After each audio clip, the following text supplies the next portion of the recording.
ভালো আছেন তো? আজকের আলোচনা তার উদ্দেশ্য কি, এখানে আসার উদ্দেশ্য কি জানেন তো সবাই? জানেন? অনেকেই জানে, অনেকেই জানে না। অর্থাৎ ইসলামী আন্দোলন, বাংলাদেশের অঙ্গ সংগঠন ইসলামী যুব আন্দোলন, ইসলামী ছাত্র আন্দোলন, এদের পক্ষ থেকে একটা আয়োজন, এলাকার সমস্ত মুরব্বীদেরকে এবং যুবক ভাইদেরকে, ছোট ভাইদেরকে দাওয়াত দেওয়া হয়েছে। এই জন্য মজলিস উপস্থিত হয়ে সবাই শুকরিয়া আদায় করে আলহামদুলিল্লাহ। আমি খেয়াল থাকতেও পারেন, নাও থাকতে পারে, আগে একটা দাওয়াত দিয়ে রাখি। আগামী 19, 20, 21, আগামী 19, 20, 21 কোন জায়গায় মাহফিল? চরমনাই। এখানে কারা কারা গেছেন দেখে আল্লাহু আকবার। আল্লাহু আকবার। আল্লাহ তাআলা যারা গেছেন তাদেরকে যাওয়ার তৌফিক দান করুন, আমিন। এবং যারা যায় না তাদেরকে যাওয়ার তৌফিক দান করুন, আমিন। কোন বড় কোন আমার জানার বিষয় না, কিন্তু জানার বিষয় হলো কবরে রাখলে বিসমিল্লাহ ওয়া আলা মিল্লাতি রাসূলুল্লাহ। কি বলবে কি বলবে না? ঠিক। আমি আলোচনার বিষয় তেমন জানিও না, এজন্য আসছি কিছু বলবো, অবশ্যই চেষ্টা করবো যদি আপনাদের দোয়া থাকে। আপনি যদি দোয়া করে সন্তান কিছু বলতেই পারে, কি বলে পারে কি পারে না? আর যদি ভুলও হয়, আল্লাহ যদি মাফ করে তাহলে বান্দার মাফ করতে সমস্যা নাকি, কি বলেন? আল্লাহ তাআলা আমাদের সবাইকে, আমাকে বলেন এবং সবাইকে শোনার তৌফিক দান করুন, বলেন আমিন। চরমনায় যাবেন, আপনি কোন দল করেন যে চরমনায় গেলে ইসলামী আন্দোলন করতে হবে এমন কিছু আছে নাকি?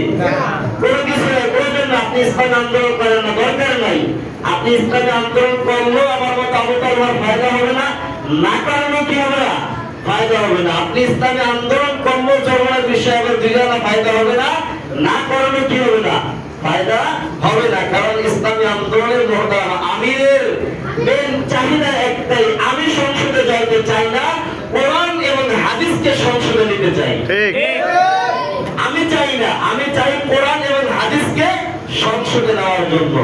আমরা তো মুসলমান, আমাদেরকে দাবি এটাই থাকা উচিত, কি বলেন? আমাদেরকে দাবি চাই না যে সংসদে কোরআন অনুযায়ী চলুন।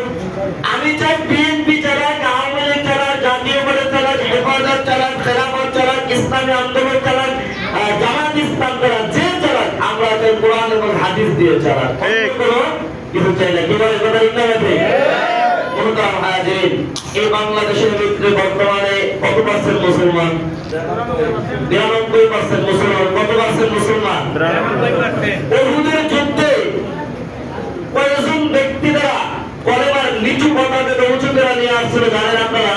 313 জন। 313 জন সাহাবীদেরকে নিয়ে ইসলামের কলেমার পতাকা উঁচু করে নিয়ে আসছে, লা ইলাহা ইল্লাল্লাহু মুহাম্মাদুর রাসূলুল্লাহ। 313 জন নিয়ে ইসলাম বিজয় করেছে। তাহলে বলেন গুড়াবাজার ইউনিয়নের ভিতরে 313 জন আছে না বেশি আছে?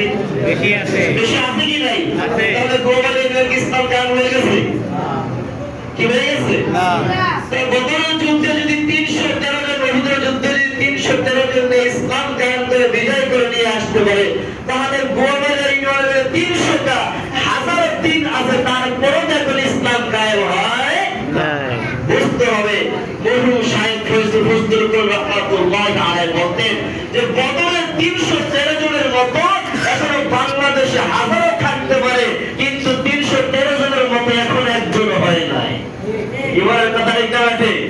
যদি 313 জনের মতো হতো তাহলে দেশ বিগত 16 বছর নারীরা চালাইতো না, তাহলে পুরুষরাই চালাইতো। ঠিক তো মহতারাম হাজিরিন, আমার উদ্দেশ্য হলো দল না, আপনি যেই দল করেন আমার কোনো আফসোস নাই। আপনি আওয়ামী লীগ করেন, মন মতো করেন, বিএনপি করেন, মন মতো করেন, ইসলামী আন্দোলন করেন, মন মতো করেন, জামাত ইসলাম করেন, মন মতো করেন, কিন্তু আমার সর্বশেষ কথা হলো আমার শাইখ রাহমাতুল্লাহ আলাইহি মুফতি আমার শাইখ রাহমাতুল্লাহ আলাইহি ফজলুল করিম এবং বর্তমানে আমির যারা আছেন তাদের উদ্দেশ্য একটাই, বাবা কে কোন দল করে আমার জানার বিষয় না। আমি চাই যেন প্রত্যেকটা মানুষ যেন জাহান্নামের রাস্তা থেকে ফিরে জান্নাতের রাস্তায় যাইতে চায়। আল্লাহ রাসূল সাল্লাল্লাহু আলাইহি ওয়াসাল্লামের জমানায় একজন ইহুদির লাশ মরুভূমিতে, আল্লাহ রাসূল লাশটা দেখে কান্না করতেছে, চোখ দ্বারা ঝরঝর করে পানি পড়ে। সাহাবারা বলে ইয়া রাসূলুল্লাহ ইয়া হাবিবাল্লাহ আপনি কেন লাশটা দেখিয়া কান্না করতেছেন? নবী আমার ডাক দিয়ে বলে সাহাবারা আমি কেন কান্না করব না, কেন আমি কান্না করব না?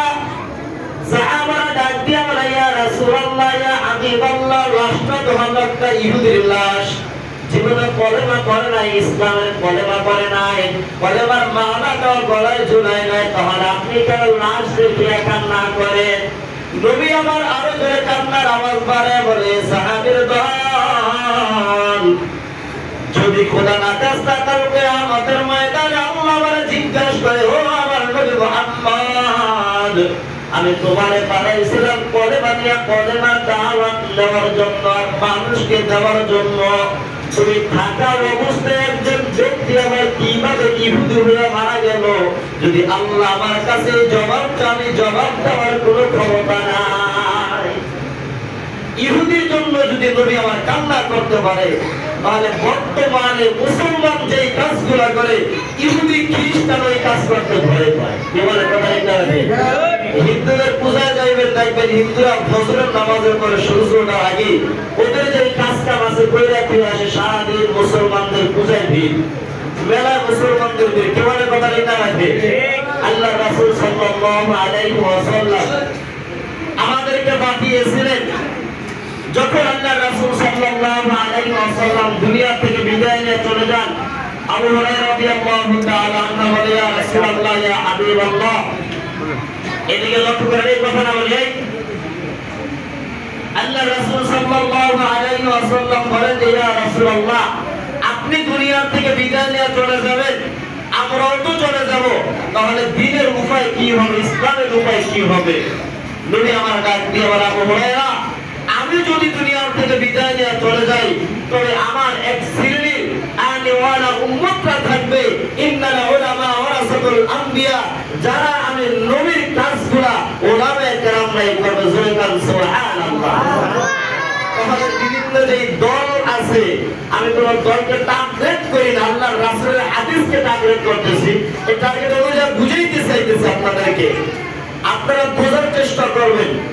কারণ আল্লাহ রাসূল সাল্লাল্লাহু আলাইহি ওয়াসাল্লাম বলেন যেই দিকে উলামায়ে কেরাম বেশি ওই দিকেই হইতে হকের দল, ওই দিকে তোমরা দাবিত হও। তোমরা হাজির, যেহেতু আমাদের কবরে যাইতেই হবে, উপায় নাই।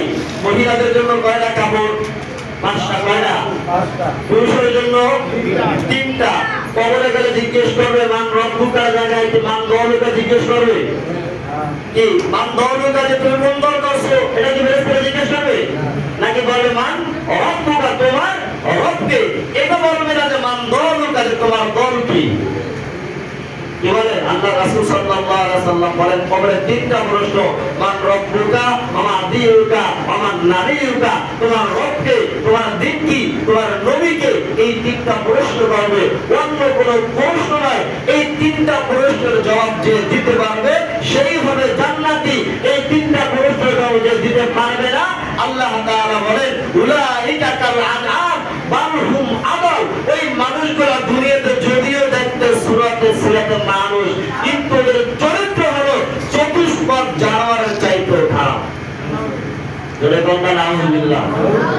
কিরকম যে হুজুর জানোয়ারের চাইতে খারাপ কিভাবে? সাপোজ উদাহরণস্বরূপ রাস্তায় যে কুকুর দেখেন না, এই এক কুকুর যখন বাচ্চা দেয় 1 বছর পরে, 1 বছরের পরে কুকুর তো, কারণ উলাইকা কাল আনআম বাল হুম আদাল, যেই কুকুরটার বাচ্চা দিল মায়ের গর্ভে থেকে, এমন হতে পারে ওই সন্তান নিয়ে আর পরের বছর ওই বাচ্চা আবার মিলামেশা করে আমার সন্তান জন্ম দেয়, কারণ তাদের হৃদয়ের জ্ঞানটা নাই। বাল হুম আদাল, প্রথমে চতুষ্পদ জানোয়ার যে কাজগুলা করে এই কাজগুলা কিছু মানুষ করে। উদাহরণস্বরূপ গায়ে রাগ করিয়েন না, কারণ কোরআন হাদিস কাউকে তাকরির করে কিছু বলে না। কোরআনে কোথাও তার নাম ধরিয়া বলেন না, আবু জাহেলের নাম ধরিয়া কোথাও গালিগালাজ করেন না, খারাপ কিছু বলে না। কিন্তু আমরা উলামায়ে কেরাম যখন কোনো আলোচনা করি কিছু মানুষ বলে না যে আমার তাকরির কইরা করে, কি বলে? এই জন্য ওয়াজ মাহফিলে বাধা দেয়, কি দেয়? কি দেয় না? মসজিদের ইমামের বদি হবে যখন আলোচনা করে বয়ানের ভিতরে বাধা দেয়, কি দেয়? কি দেয় না? এই যারা বর্তমান সোশ্যাল মিডিয়া আছেন কি ভাই দেখেন কি দেখেন না? কারণ মনে করে যে আমারে কইছে, আসলে না আমারে বলে না, আপনাকে বলে না, বরঞ্চ আপনি ওই ঝামেলার ভিতরে আছেন, আপনি ওই অন্যায় কাজ করেন বিদায় আপনার গায়ে লাগছে। এই জন্য আপনারা যারা করা করে মোহতারাম হাজিরিন, একটা সাপোজ উদাহরণ দিয়ে বুঝাই। আপনাদের এলাকায় যদি কোনো জেনাকর থাকে, কি করে থাকে? জেনাকর থাকে। জেনাকর আজও পর্যন্ত দেখছেন যে নিজের বাপের সাথে জেনা করছে, নিজের ভাইয়ের সাথে জেনা করছে, আচ্ছা এই জেনাকরটা করছে অন্য মানুষের সাথে। কিন্তু এই জেনাকর যখন মারা যায়, এই মসজিদের হুজুরে যদি মাইক দিয়ে যদি বলে যে ও জেনাকর মারা গেছে, কিছু মানুষ সিসি করবে যে হুজুর আপনি জেনাকরের নাম কি মাইক দিয়ে বলা লাগে? বলবে কি বলবে না? কারণ ওখানে জেনা করছে, এর নাম মাইক দিয়ে বলাটা দরকার কি? বলবে কি বলবে না? ইমাম সাহেবের চাকরি যা যা বলা অবস্থা হয়ে যাবে, কেন জেনাকরের নামে মাইক দিয়ে বললেন? কিন্তু সুদ খাওয়া, আগে বলছে জেনা যে করে তার নিজের মায়ের সাথেও করে নাই, ভাইয়ের সাথেও করে নাই, বোনের সাথেও করে নাই, সুদ যে খাইলো অথচ নিজের মায়ের সাথে জেনা করলো। আর ওই সুদের নাম যদি ইমাম সাহেব মাইক দিয়ে না বলে, তাহলে তার চাকরি হয়ে যায় অবস্থা। সুদের কথা বাস্তব কিনা? কারণ সুদের টাকা বেশি, ঘুষখোরের টাকা বেশি, এই জন্য তার বাহাদুরি বেশি। তো ওখানে যে জেনা করলো, ওর চাইতে তো জঘন্য হলো যে সুদ খাইলো নিজের মায়ের সাথে, তার ওই জেনা করে যদি ঘোষণা দিলে মাইক দিয়ে দেওয়া হয় চাকরি যায়, আর এইটা না দিলে চাকরি যায়, তাহলে আমরা 92% আমি করতাম বললাম দাবি করলে, তাহলে 92% মুসলমান হয়ে লাভটা কি? মোহতারাম হাজিরিন, এর কারণ হলো আমাদের ভিতরে দিন পুরোপুরি ঢুকে নাই, আমাদের ভিতরে ইসলাম পুরোপুরি ঢুকে নাই। আমরা কোন দল বুঝি না, যেই ধর্ম বুঝি না, আমরা মত বুঝি না, আমরা একটা জিনিস বুঝি, লা ইলাহা ইল্লাল্লাহু মুহাম্মাদুর রাসূলুল্লাহ। ওমর ফারুক রাদিয়াল্লাহু তাআলা আনহু নাম শুনছেন না? কি নাম শুনছেন? ওমর ফারুক রাদিয়াল্লাহু তাআলা আনহু, তিনি আবু জাহল ঘোষণা দিয়েছিল যে হে মক্কার আমার যারা বাহিনী আছে, দেখে আসো তোমরা, কে পারবা মুহাম্মাদের মাথা আনতে? কেউ রাজি না। ওমর এই মজলিসে ছিল না, কিছুদিন পরে আসছে, আয়েশা বলতেছে যে আবু জাহল আপনি ঘোষণা দিয়েছেন কি? বলে আমি ঘোষণা দিয়েছি যে মুহাম্মাদের কল্লা আনতে পারবে তারে আমি 100 উট হাদিয়া দিব, লাল উট। ওই সময় লাল উটের অনেক দাম ছিল। আবু জাহলের কথা জবাবের উপর ডাকিয়ে বলে আমি পারবো মুহাম্মাদের মাথা আনতে, জোরে তার নাউযুবিল্লাহ, আমি মুহাম্মাদের মাথা আনতে পারবো। ওমর বলে, আবু জাহল বলে ওমর তোমাকে দিয়ে সম্ভব, অন্য কাউকে দিয়ে সম্ভব না। মোহতারাম হাজিরিন, ওমর নতুন তরবারি নিয়ে যখন মুহাম্মাদের মাথা আনতে গেছে, এমন সময় পথে এক সাহাবীর সাথে দেখা, ওমর কই যাও? বলে মুহাম্মাদের মাথা আনতে যায়। জোরে বান্না নাউযুবিল্লাহ। মুহাম্মাদের মাথা আনতে যায়, সাহাবীরা দিয়ে আমার আস্তাগফিরুল্লাহ, ওমর মুহাম্মাদের মাথা আনতে গেল, বলে আমার ধর্মের বিরুদ্ধে কথা বলে, মূর্তির বিরুদ্ধে কথা বলে, আবু জাহলের বিরুদ্ধে কথা বলে। ওই সাহাবী ডাক দিয়ে বলে ওমর তুমি তোমার মুহাম্মাদের কে সামলানোর আগে, মুহাম্মাদকে সামলানোর আগে, আগে তুমি তোমার নিজের ভোট এবং ভগ্নিপতিকে সামলায় আনো। নিজের ভোটার ভগ্নিপতিকে সামলায় আনা বলে কেন? বলে মুহাম্মাদকে যার কারণে মাথা আনতে যাবা, সেই কলেমা তোমার ভোট আর ভগ্নিপতি দুজনই পড়ছে লা ইলাহা ইল্লাল্লাহু মুহাম্মাদুর রাসূলুল্লাহ। ওমর ফারুক রাদিয়াল্লাহু তাআলা বাসায় গেলেন, ভোটকে মারলেন। ইতিহাস বড়, সময় যেহেতু কম, সংক্ষেপে টানতেছি। ভোটকে মারার পরে ওমর ফারুক রাদিয়াল্লাহু তাআলা আল্লাহর রাসূলের কাছে আসছে বলে সাহাবারা বলে ইয়া রাসূলুল্লাহ ওমর আসছে হাতে তরবারি নিয়ে, আপনি অনুমতি দেন ওমরের গর্দানকে আলাদা করে দিব। নবী আমার ডাক দিয়ে বলে না, ওমরের গর্দান আলাদা করো না, ওমরকে আমার দরবারে আসতে দাও। ওমর আল্লাহর রাসূলের কাছে যাইয়া তরবারি সামনে রেখে তাশাহুদের সুরতে বসে বলে ইয়া রাসূলুল্লাহ তরবারি আনছিলাম আপনার কল্যাণ নেওয়ার জন্য, আপনি আমার কলেমা পড়ে দেন লা ইলাহা ইল্লাল্লাহু মুহাম্মাদুর রাসূলুল্লাহ পড়াইয়া আপনি আমার কল্যাণ দিয়ে যান। সূরা কল্যাণ সুবহানাল্লাহ। তরবারি আনছি তো আপনার কল্যাণ নেওয়ার জন্য, আমার কলেমা শিখে আমার কল্যাণ আপনি নিয়ে যান। ওমর ফারুক রাদিয়াল্লাহু তাআলা কলেমা পড়ার পরে নিজের কল্যাণ বিলীন করে দিলেন। ঠিক তদুর মুহতারাম হাজিরিন, আমাদের সমাজে এখনো কিছু মানুষ আছে ইসলাম কি চায় এটা বুঝতে চায় না, বুঝেও না। ঠিক যদি ইসলাম কি চায়, ইসলামী আন্দোলন কি চায়, পীর সাহেব চরমনায় কি চায়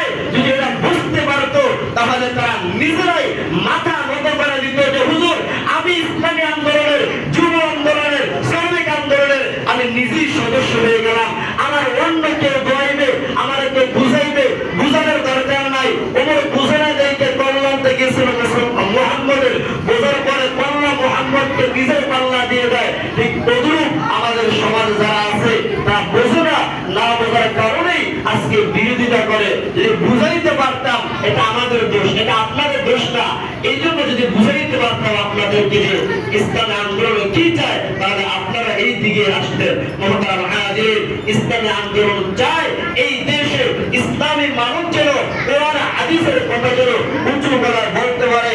ইসলামী আন্দোলন চায় আলেম ওলামারা যেন সুন্দর মতে চলতে পারে।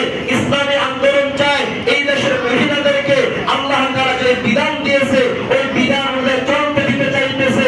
ইসলামী আন্দোলন চায় মানুষ যেন উলাইকা কাল আনআম বাল হুম আদল এই চরিত্র না হয়, মানুষ যেন হয় ইয়া আইয়ুহাল্লাযীনা আমানু, মানুষ যেন ঈমানদার হয়, মানুষ যেন কাল আনআম বাল হুম আদল এটা চায় না। ইসলামী আন্দোলন কি চায়? ইয়া আইয়ুহাল্লাযীনা আমানু, ইসলামী আন্দোলন চায় হে ঈমানদারগণ তোমরা ঈমানদার হও। ইসলামী আন্দোলন এটা চায়। মোহতারাম হাজির, আল্লাহ তাআলা আমাদের সকলকে ইসলামী আন্দোলনের অঙ্গ সংগঠনের ছায়াতলে আসার তৌফিক দান করে বলেন আমিন। মোহতারাম হাজির, আমরা 93% মুসলমান।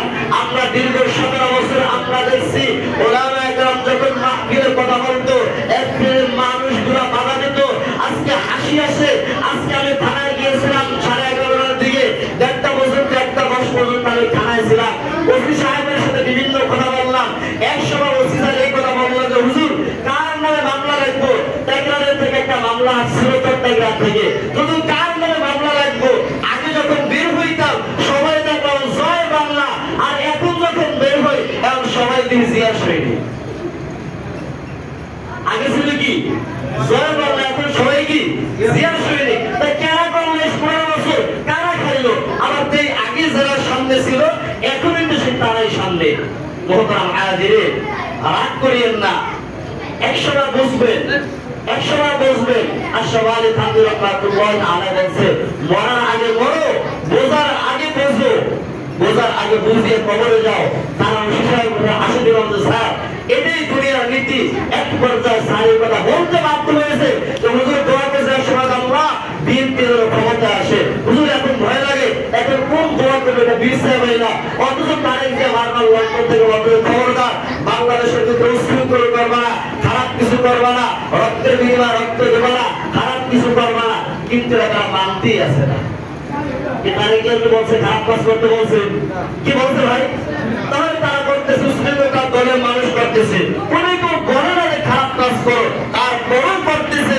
ঠিক তদ্রুপ ইসলামী আন্দোলনের আমিরও বলে খারাপ কাজ করিও না, কিন্তু তার নেতা কর্মীরা যারাই আছে তারা খারাপ কাজ করে না, মানে তার ইতিহাসটা মানলো না। ইসলামী শেখ হাসিনাটা মানলো না। ইসলামী আন্দোলন যা বলতেছে সে যা মানতে আছে, তার মানে বোঝার কাম বাকি নাই যে দুইটা দল ইসলামী আন্দোলন বিএনপি আওয়ামী লীগ কোন দলের নেতা দুর্নীতি করবে না, তারপরও করতেই আছে। এই করে সেই করে ইসলামী আন্দোলন বলে করবে না, তারা করতেও আছে না। সেটা বোঝার কাম আমাদের, তারা বোঝানোর শক্তি নাই। কারণ আমির যদি গাছ যদি ভালো হয় গাছের ফল কি হয়? ভালো হয়। ঠিক তদ্রুপ আমির যদি ভালো হয়, নেতা যদি ভালো হয়, এমনি মানুষ তার উজিরে যারা আছে, তার গোলাম যারা আছে এমনি ভালো হবে ইনশাআল্লাহ। মুহতারাম হাজির, আমাদের দাবি হলো বর্তমান জমানায় 90% মুসলমানের ভিতরে আমরা এমন একজন সরকার চাই, এমন একজন ব্যক্তি চাই যে ব্যক্তি সংসদে যায় কোরআন হাদিসের কথা বলতে দ্বিধাবোধ করবে না, আরামে কেরামকে হক কথা বলার জন্য বাধা দিবে না। যে বাধা দিবে ইনশাআল্লাহ আগামী দিনের মুসলমান এমন হবে, ইসলামের বিরুদ্ধে যদি কেউ কথা বলে এই এখানে যারা আছি এমন হবে ইনশাআল্লাহ ধৈর্য ধারণ করেন। ইসলামের বিরুদ্ধে যে কথা বলবে, কোরআনের বিরুদ্ধে যে কথা বলবে, হাদিসের বিরুদ্ধে যে কথা বলবে, ইনশাআল্লাহ হাতে হাত রেখে মজবুত হয়ে যান। আমরা যেরকম বিগত আজকে তামাশ করে আওয়ামী লীগ পাওয়া যায় না, ঠিক তদ্রুপ ইসলামের বিরুদ্ধে যারা কথা বলবে এমন বাংলাদেশে দিব, এমন অভিযান দিব ইনশাআল্লাহ। যারা ইসলামের বিরুদ্ধে কথা বলবে তাদের চিন্তা কেড়ে ফেলে দেবে ইনশাআল্লাহ। আল্লাহ তাআলা আমাদের সবাইকে কবুল করে পারবেন ইনশাআল্লাহ। কিন্তু আপনার আমার সাথে ভাই কোন দলের বিরুদ্ধে বলছি, কোন পক্ষ বলে নাই, বিপক্ষ বলে নাই, যেটা ভালো সেটার পক্ষে বলছে, যেটা খারাপ সেটার বিপক্ষে বলছে। মোহতারাম হাজির, দিন চিরজীবন থাকবে না, দিন আস্তে আস্তে নষ্ট হয়ে যাবে। আল্লাহ রাসূল সাল্লাল্লাহু আলাইহি ওয়াসাল্লাম শেষ করতেছি, বলতে শেষ হবে ইনশাআল্লাহ। আল্লাহ রাসূল সাল্লাল্লাহু আলাইহি ওয়াসাল্লাম এই রকম মজলিসে বসে একদিন আয়াত তেলাওয়াত করতেছে, আল-ইয়াওমা আকমালতু লাকুম দীনাকুম ওয়া আতমামতু আলাইকুম নি'মাতি ওয়া রাদিতু লাকুমুল ইসলাম দীনা। আল্লাহ রাসূল সাল্লাল্লাহু আলাইহি ওয়াসাল্লাম যখন এই আয়াত তেলাওয়াত করলেন, সাহাবারা আল্লাহ রাসূলের দিকে তাকায় রইলেন। হঠাৎ করে দেখতেছেন মজলিসের ভিতরে হযরত আবু বকর নাই, মজলিসের ভিতরে হযরত ওমর ফারুক রাদিয়াল্লাহু তাআলা আনহু নাই। একটু গভীর মনোযোগ দেন ভাই বন্ধুরা, আমরা আজকের দিনটা জীবনটা কোন কাজে ব্যয় করতেছি।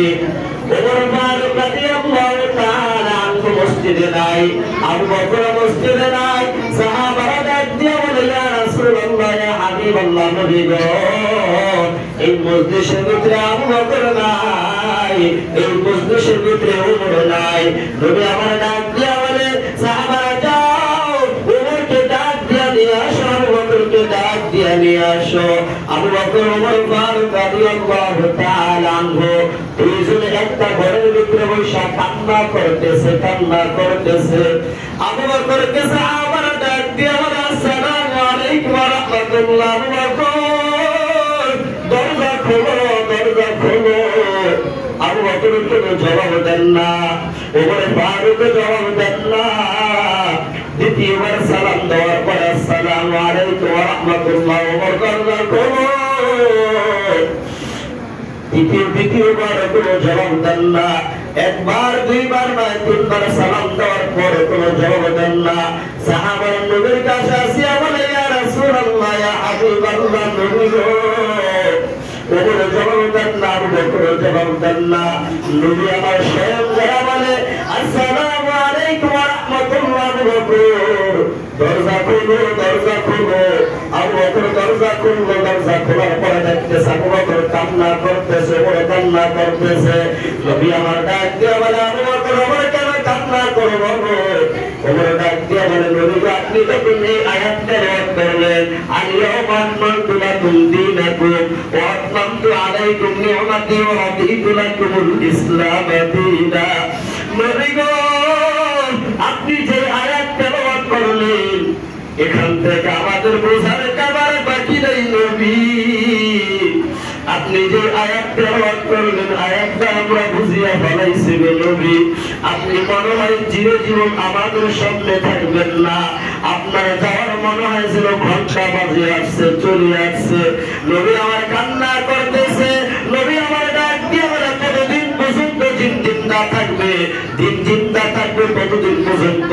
যতদিন পর্যন্ত মানুষ দিনের উপর আগ্রহ থাকবে, যতদিন মানুষ দিনের উপর দান সৎকার করবে, যতদিন মানুষ দিনের কাজ করতে নিজের অর্থের টাকা ব্যয় করবে, ততদিন পর্যন্ত ইসলাম ধ্বংস হবে না। নবী আমার ডাক দিয়ে বলে, সাহাবা আবু বকর ওমর শুনিয়া নাও, যেই বান্দা দিনের খাতিরে, ইসলামের খাতিরে যদি অল্প কিছু টাকাও যদি হাদিয়া দেওয়া হয়, আল্লাহ তাআলা কাল কিয়ামতের ময়দানে এই অল্প টাকার বিনিময় আল্লাহ তাকে একটা জান্নাতের ঘর দিতে পারে। সুবহানাল্লাহ। আল্লাহ পারে কি পারে না? আল্লাহ পারে কি পারে না? সময় বেশি দিয়েছি, 5 মিনিট আর সম্ভবত 45 বাজবে। আমার সময় সংক্ষিপ্ত। মুহতারাম হাজিরিন, আপনাদের কাছে আমি ছেলে অথবা তার ভাই হিসাবে একটা দাবি করে, দাবিটা মানবেন ইনশাআল্লাহ? মানবেন ইনশাআল্লাহ?